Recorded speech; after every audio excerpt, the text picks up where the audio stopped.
మనము ఒక్కొక్కసారి మెడ ముందుకు తీసుకెళ్ళేటప్పుడు మనకి తెలియకుండానే దాదాపు 10 కేజీల వెయిట్ మన మెడ మీద వేస్తాం.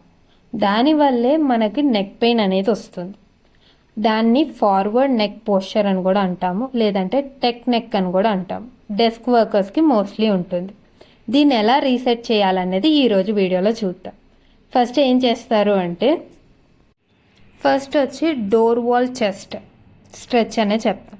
దీన్ని ఏంటంటే మీ డోర్ దగ్గర నుంచుని 2 చేతులు 90 డిగ్రీస్లో పెట్టి ఒక అడుగు ముందుకు పెట్టి మీ బాడీని ముందుకు తీసుకురండి.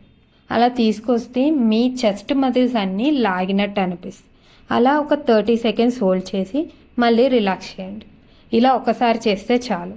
ఇలా చేయడం వల్ల మీకున్న రౌండెడ్ షోల్డర్ అనేది తగ్గుతుంది. సెకండ్ ఎక్సర్సైజ్ వచ్చి చిన్ టక్ చేస్తాం. చిన్ టక్ని ఏదైనా ఒక టవల్ కానీ స్కార్ఫ్ కానీ తీసుకుని మీరు కూర్చున్న ప్లేస్లోనే స్ట్రైట్గా కూర్చొని మెడని స్ట్రైట్గా పెట్టుకుని ఆ స్కార్ఫ్ని మీ చెవుల పైన నుండి వచ్చేటట్టు పుల్ చేయండి. స్కార్ఫ్ని మీరు ఆపోజిట్లో పుల్ చేస్తూ మీ తలని వెనక్కి తీసుకెళ్ళండి. అలా తీసుకెళ్ళినప్పుడు మీ మెడలో మీకు తెలియకుండానే ఒక టెన్షన్ ఫీల్ అవుతుంది. ఆ టెన్షన్ని ఒక 10 సెకండ్స్ పాటు హోల్డ్ చేసి రిలాక్స్ చేస్తారు. ఇలా చేసేటప్పుడు మీరు కిందకి చూడకుండా స్ట్రైట్గా చూడండి. మీ మజిల్స్ అని రిలాక్స్ అవ్వేది చాలా బాగా తెలుస్తుంది. ఇది 10 సెకండ్స్ హోల్డ్ 10 టైమ్స్ రిపీట్ చేస్తారు. నెక్స్ట్ థర్డ్ ఎక్సర్సైజ్ వచ్చి వాల్ యాంగిల్స్.